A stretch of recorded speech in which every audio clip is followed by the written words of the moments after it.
For centuries, Christians have looked forward to the second coming, the Parousia of Jesus Christ.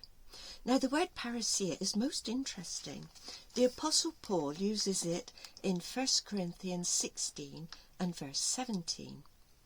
I rejoice at the coming, the parousia, of Stephanus, Fortunatus and Achaicus, because they have made up for your absence, the absence of the Corinthians. He uses it again in 2 Corinthians chapter 7 and verse 6. But God, who comforts the downcast, comforted us by the coming or the arrival, the parousia, of Titus. But in general, in the first century, the word parousia would be used for the expected arrival of a very great dignitary, an emperor or a king. Now, great preparations would have to be made for the arrival of such a person. Taxes might be levied, which, if you were an ordinary person, might not be so good. But in general, a parousia was a benign thing. It was maybe to right some wrongs, maybe to improve trade, along those sort of things, but it was very important.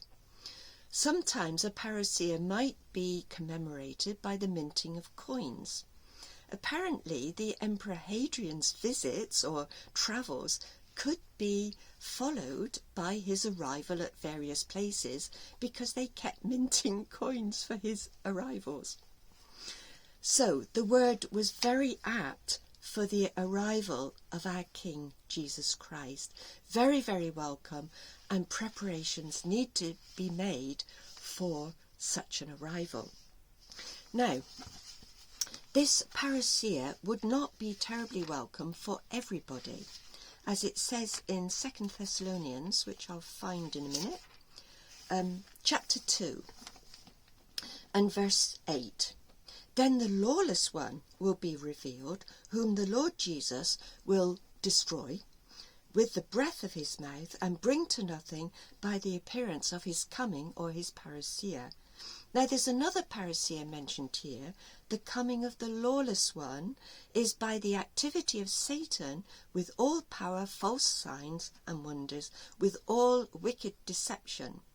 Now we know that this lawless one arrived about the time of the apostles, but it was hidden until Satan took over and made all these wicked deceptions to mislead the Christians. However, for most of us then, the parousia of Jesus Christ is most welcome. And in the book of James, chapter 5, James says this, verse 7, Be patient, therefore, brothers, until the coming or the parousia of the Lord, the arrival of our King. And he gave the illustration of the farmer who would sow seeds in the field, and he would have to be patient and wait for the spring rains, the later rains, and eventually the harvest would come. So with us, he says in verse 8, you also be patient, establish your hearts, for the coming of the Lord is at hand. Jesus' parousia is at hand. And in preparation, we don't have to pay taxes, but we do establish our hearts.